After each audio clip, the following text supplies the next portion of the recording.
फरीदाबाद से संवाददाता राहुल डवास इस वक्त हमारे साथ लाइव जुड़ रहे हैं। फरीदाबाद का कितना स्ट्रॉन्ग कनेक्शन इस पूरे आतंकी मॉड्यूल से है, ये अब तक जांच में हमने देखा है।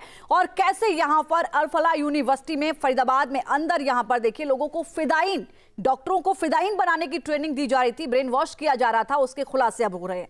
राहुल, आप वहां पर मौजूद हैं और क्या कुछ अब तक जानकारी निकलकर सामने आई है, कितने लिंक सामने आ रहे हैं, बताइएगा इस पूरे मामले में।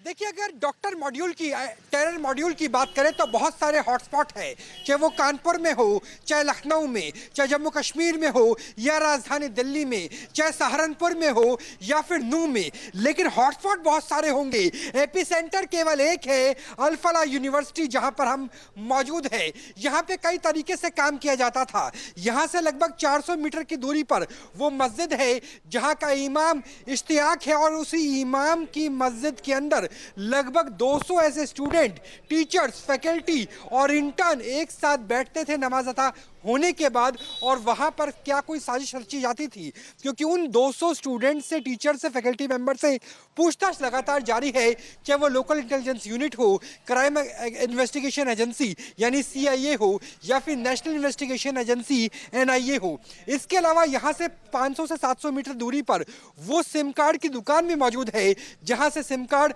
अलग अलग पतों पर लिए जाते थे। इस यूनिवर्सिटी के अंदर से ही I-20 गाड़ी 29 और 30 तारीख को CCTV में दर्ज हुई है। 30 तारीख को दोपहर 2:44 पर निकलती है। यहीं पर ही कमरा नंबर 13 है, यहीं पर कमरा नंबर 10 है। डॉक्टर मुजम्मिल की डायरी भी यहीं से मिली, जिससे ये पता चला कि नूह के डिस्ट्रिक्ट हेडक्वार्टर से 35 से लेकर 37 किलोमीटर दूरी पर छोटी छोटी तहसीलों से, कस्बों से NPK खरीदा गया, फर्टिलाइजर खरीदा गया। तो सारे तार अगर कहीं जुड़ते हैं तो इसी यूनिवर्सिटी से जुड़ते हैं। और अब तो इस यूनिवर्सिटी के ऊपर 2 FIR हो चुकी है, 2 नोटिस इश्यू हो चुके हैं। यहां तक की पैमाइश भी की जाएगी कि अंदर जो इमारतें हैं, जहां जाने से अभी भी मीडिया को रोका जाता है, वो इमारतें किस हद तक लीगल है, किस हद तक मैप के तहत बनी हुई है। जी बिल्कुल राहुल, देखिए खुलासा हुआ है, 2 FIR दर्ज हुई हैं, लेकिन बड़ा सवाल यह है कि आखिर कितने लंबे वक्त से यहां पर व्हाइट कॉलर का इस्तेमाल इस तरीके की हम देख रहे हैं कि ब्लास्ट के लिए किया जा रहा था, एक मॉड्यूल के लिए किया जा रहा था। यह भी अपने आप में जांच का विषय है। बहुत धन्यवाद आपका हमारे साथ जुड़ने के लिए।